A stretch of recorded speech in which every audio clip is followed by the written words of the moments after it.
हंसी खुशी के इस अड्डे और हैप्पी भारत मिशन के इस चैनल पे आप सबका स्वागत है, जहां मैं खुश रहने के अनमोल सूत्र बताता हूं। चिंता आजकल प्रत्येक मानव में देखी जाती है।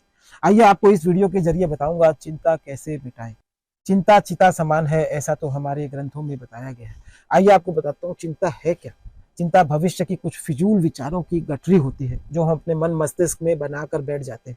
उन चिंता के फिजूल विचारों से हमारा मन मस्तिष्क हमेशा भय, निराशा आदि के विचारों से घिरा रहता है और मन में ही इन विचारों का जन्म होता है, जैसे भय, निराशा आदि का, और हम चिंता में पड़ जाते हैं। आइए आपको बताता हूँ किस स्थिति में चिंता मुख्य रूप से आपको होती है।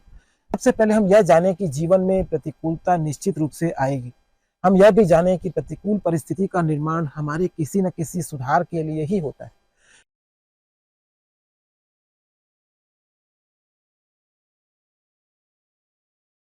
इसे रोकना और टालना संभव नहीं, इसलिए कभी भी भगवान से यह प्रार्थना न करें कि प्रतिकूल परिस्थिति आए ही नहीं। प्रतिकूल परिस्थितियां तो आएगी और आपका सुधार होगा।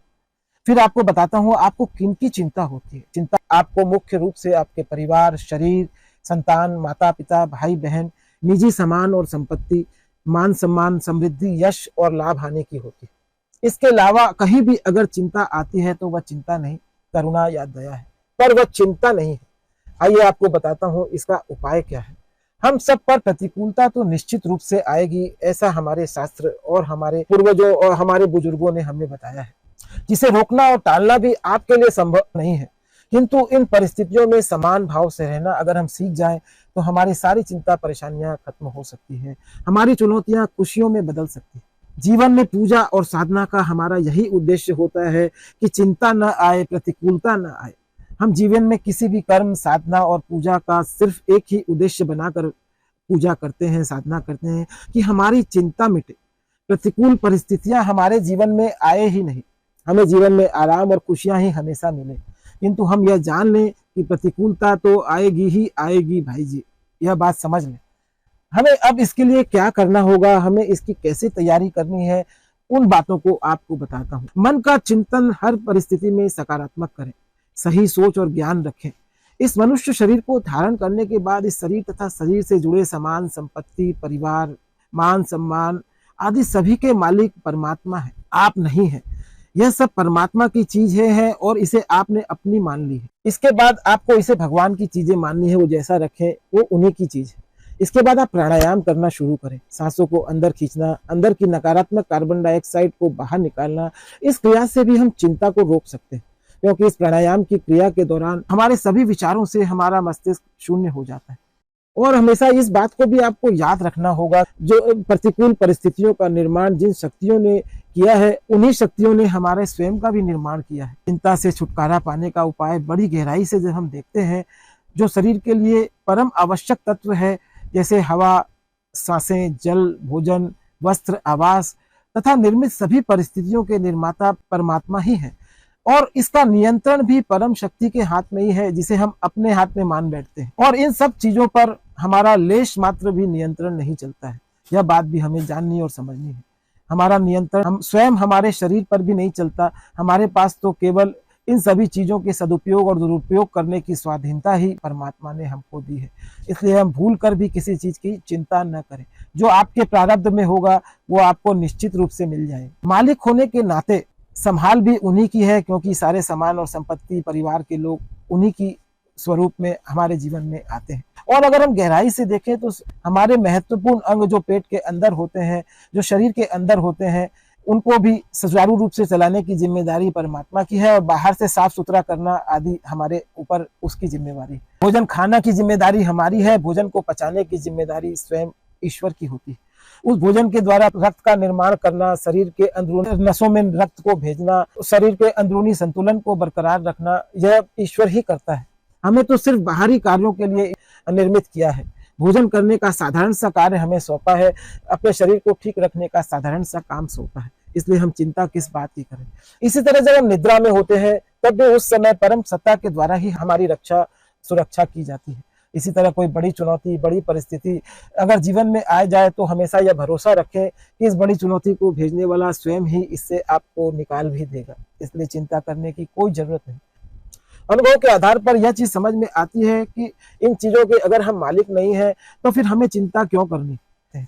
इसलिए हम हर परिस्थिति में शांत और प्रसन्न रहने की कोशिश करें, यही हमारा दायित्व है। और प्रभु के नाम संकीर्तन को करते रहें। प्रभु को ही अपनी समस्या और चुनौतियां बताने की भी जरूरत नहीं, यूं तो फिर भी आप बता सकते हैं, इससे आपका मन हल्का होता है। अपनी चिंता को मिटाने के लिए हमें सबसे पहले सच्चर्चा से जुड़ना, सत्कर्म करना, सच्चिंतन करना, परहित की भावना रखना और सत्य कथाओं से, प्रभु की कथाओं से जुड़ना जरूरी है। हमें इसमें अपना समय देना जरूरी है, तभी हम वास्तव में इस संसार की गतिविधियों को जान पाते हैं, कैसे संसार का सिस्टम काम करता है और हमारी चिंता को हम नाश कर सकते हैं। चिंता के समय शब्दों के प्रयोग में भी विशेष सावधानी बरतें। जब हम किसी तरह की समस्या में उलझे हो उस समय हम बार बार कई तरह के नकारात्मक शब्दों का प्रयोग करते हैं, जैसे प्रॉब्लम, समस्या, चिंता। इन शब्दों को बार बार प्रयोग करने लगते हैं, जिसे करने से हमें बचना है। उसकी जगह हम चैलेंज शब्द, कंसर्न शब्द का प्रयोग करें।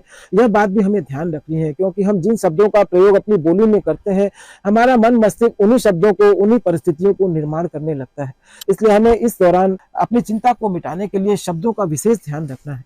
हम जिस चीज को अपने मन में मान रहे हैं कि यह बुरा है, उसे हमें त्याग करना है। जाने बुराई को त्यागना भी चिंता को मिटाने के लिए बहुत जरूरी है। चिंता को मिटाने के लिए हमें जानी बुराई को त्यागना होगा, छोड़ना होगा। हम जीवन में अपने मानसिक स्थिति में बदलाव निश्चित रूप से ला पाएंगे और अपने मस्तिष्क को शांति दे पाएंगे, और शांत मनुष्य ही वास्तव में खुश रह सकता है। चिंता को मिटाने के लिए हम कुछ भी साधन करते हुए हमें सत्संग जरूर करना होगा, क्योंकि सत्संग ही एक ऐसा माध्यम है जिसमें हम आईने की तरह अपने जीवन को झांक पाते हैं। सत्संग के बिना किसी मानव की चिंता मिट नहीं सकती। यह बात आप समझ लें, जान लें, अपने हृदय में बैठा लें। सत्संग से ही हमें यह महसूस होता है हमारे जीवन में वास्तव में गलती कहाँ हो रही है और हमें कहाँ परिवर्तन करने की जरूरत है। हम अपने सही और गलत का निर्णय ले पाते हैं। सत्संग के द्वारा हमारे जीवन में विवेक और विश्वास का जन्म होता है।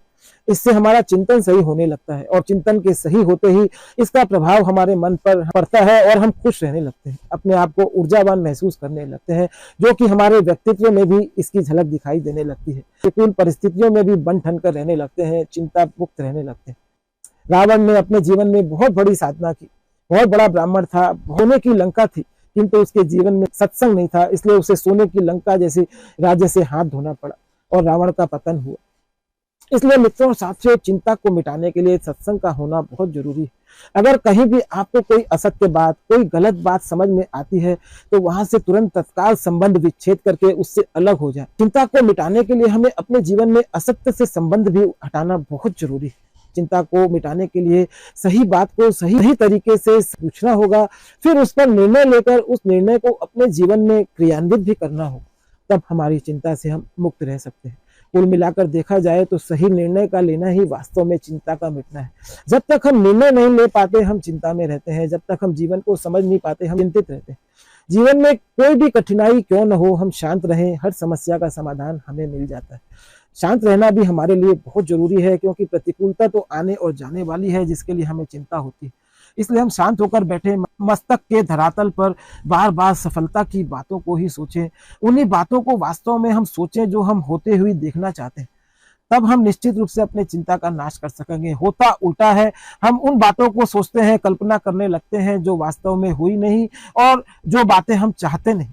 अपने जीवन में एक सूत्र और जान लें, चिंता के समय उस इंसान से हमेशा दूर रहें जो आपके मस्तिष्क की शांति चिंता हो, जो हमारे मस्तिष्क को नकारात्मक विचारों की ओर ले जाता हो, व्यर्थ की बातों की ओर ले जाता हो। चिंता के समय छोटे छोटे रोज के सुधार पर काम करें, आपको आश्चर्यजनक परिणाम जीवन में देखने को मिलेंगे। जीवन में कई बार हम ऐसे मोड़ पर आकर खड़े हो जाते हैं कि दूर दूर तक भी हमें कोई समाधान नजर नहीं आता। उस समय हमें अपने छोटे छोटे प्रयासों को करते रहना चाहिए। यह प्रयास हमें जीवन में मार्गदर्शन करता है, आगे ले जाता है, और निश्चित रूप से हम मंजिल तक पहुंच ही जाते हैं। जैसे अंधेरे रास्तों पर जब हम टॉर्च लेकर आगे बढ़ते हैं, तो हमारे साथ साथ वह टॉर्च भी पहुंचती है, आगे के रास्ते में प्रकाश करती है। वह टॉर्च हमें आगे का रास्ता दिखाती है। इसी तरह छोटे छोटे सुधार करते रहने से हमें आगे के रास्ते और मंजिल साफ दिखाई देने लगती है, और हम निश्चित रूप से फिर से अपनी चुनौतियों को हराकर आगे पहुंच जाते हैं। जीवन में चिंता से मुक्त होना है तो 5 बातों को कचरे के डब्बे में डालना जरूरी है। मुझसे नहीं होगा, मेरे पास टाइम नहीं है, मेरा मूड ठीक नहीं है, मेरी किस्मत खराब है, यह बातें आम लोगों में दिखाई देती है। तो हमेशा अपने काम को प्रधानता दें, अपने काम को टाल मटोल करने से बचें। जीवन में आलस्य और ईर्ष्या से बचें। कुछ उसूल बनाएं, लोग क्या कहेंगे यह सब नहीं सोचें। लोगों का काम ही है कहना, और वो कहेंगे ही, इसलिए लोग क्या कहेंगे इन बातों को डब्बे में डाल दें। किसी भी काम के लिए यह ना कहे कि मेरे पास समय नहीं है। इस तरह के चिंतन के विचार बनाने से परिस्थितियां सकारात्मक बनती है। अच्छे विचारों को सुने, अच्छे लोगों को यूट्यूब के माध्यम से सुने, आप आसानी से चिंता मुक्त हो सकते हैं। चिंता की स्थिति में प्रार्थना जरूर करें। इन परिस्थितियों के लिए बार बार ईश्वर को धन्यवाद करें कि जो आपको अच्छी वस्तुएं उस समय भी उसने दी है। धन्यवाद करने से ईश्वर की करामतीय शक्तियां और हमें प्राप्त होती है। हम प्रसन्नता महसूस करते हैं। ईश्वर से कहें आप करुणा के सागर हैं, इसलिए आपका प्रत्येक विधान, प्रत्येक लीला, चाहे बाहर की दृष्टि से कितनी भी प्रतिकूल मुझे दिखाई दे रही हो, वह मेरे लिए तो परम कल्याण की है, परम हितकारी है। ऐसी प्रार्थना करें और ऐसी प्रार्थना करके अपने मन को शांत करें और उस परम सत्ता पर पूरा विश्वास करें। सब कुछ अच्छा ही होगा। ईश्वर इस संसार में कुछ भी खराब नहीं करता, उसे अच्छा करने के अलावा कुछ आता ही नहीं। उनको यह बात भी बताएं, ऐसी अविचल आस्था करके मैं वर्तमान के सभी विधान और परिस्थितियों को आपका आदेश, उपदेश, संदेश, निर्देश, इशारा और संकेत समझकर उसमें आप ही की कृपा और मंगलकारिता के दर्शन कर सकूं, आपकी प्रसन्नता का दर्शन कर सकूं, आपका भेजा हुआ ही मार्गदर्शन मान सकूं और यह सोचकर मैं आनंदित रहूं। ऐसी मुझे कोई शक्ति और बुद्धि आप प्रदान करें, ऐसा परम विश्वास आप प्रदान करें, ऐसी प्रार्थना करें। प्रार्थना के द्वारा ईश्वर को कहें, आपके द्वारा भेजी गई प्रत्येक परिस्थिति मेरे जीवन में निखार लाने के लिए आई है और आपने ही उसे भेजा है। हे दीन बंधु दीनानाथ, मुझे वर्तमान जीवन से ऊंचा उठाने के लिए उस परिस्थिति के रूप में आप स्वयं पधारे हैं। हे प्रभु, आप स्वयं ही प्रकट हुए हैं, इसलिए आपका बार बार धन्यवाद है। बार बार उसका धन्यवाद करने की आदत रखें। सदैव याद रखें, अगर आप चिंता करते हैं तो आप उन अदृश्य शक्ति और भगवान के सिस्टम पर, उसके कार्य पर अविश्वास करते हैं। यह बिल्कुल ठीक नहीं है। परम सत्ता के हर निर्देश, आदेश और स्थिति को उसकी परम लीला माने और अच्छा माने, कल्याणप्रद माने। पूरा भरोसा रखें, ऊपर वाला जो करता है अच्छे के लिए करता है। उसमें कहीं ना कहीं आपका भी कल्याण छिपा है और सामने वाले व्यक्ति का भी कल्याण छिपा है। चिंता करने का अर्थ है कि भगवान की व्यवस्था पर हम शक करते हैं, इसलिए चिंता न करें, वो सब संभाल लेगा। इसके अलावा जीवन में खुश रहने के लिए, चिंताओं को खत्म करने के लिए अपने सुबह के समय का भरपूर लाभ लें। सुबह सुबह जल्दी उठकर एक्सरसाइज, योग, प्राणायाम के द्वारा अपने शरीर को स्वस्थ रखें। भरपूर अच्छे ज्ञान के द्वारा अपने मन और आत्मा को भोजन दें। अपनी दिनचर्या का सही इस्तेमाल करें। पर्याप्त मात्रा में नींद लें, हेल्दी फूड खाएं, स्क्रीन टाइम को कम करें, चाय कॉफी जैसी चीजों को पीना बंद करें। जो आप पसंद करते हैं उन कार्यों को करें। अपनी चुनौतियों को सही सलाहकार के पास जाकर उनसे सुझाव मांगे और ईश्वर पर पूरा भरोसा रखें। बार बार ईश्वर को कहें, thank you universe for everything in my life, thank you universe for everything in my life, thank you universe for everything created by you in my life. उसे बार बार जो स्थितियां दी हैं उसके लिए सिर्फ धन्यवाद करें, क्योंकि यह स्थितियां आपके लिए परम कल्याणप्रद होने वाली है। इसे आप कुछ समय के बाद जान सकेंगे कि अगर यह परिस्थिति नहीं आती तो आपकी क्या हालत होती। मित्रों और साथियों, इस तरह मैं खुश रहने की अनमोल बातें अपने YouTube चैनल हंसी खुशी के अड्डे पर बताता हूं, जिसे आप लाइक करना, सब्सक्राइब करना और अपने मित्र और रिश्तेदारों को शेयर करना। चिंता हर मानव को है, चिंता घर घर में है, कमरे कमरे में है, आपके दोस्त और मित्र रिश्तेदारों को भी है, उनको भी शेयर करना, क्योंकि यह चिंता का वीडियो अनमोल है। Thank you.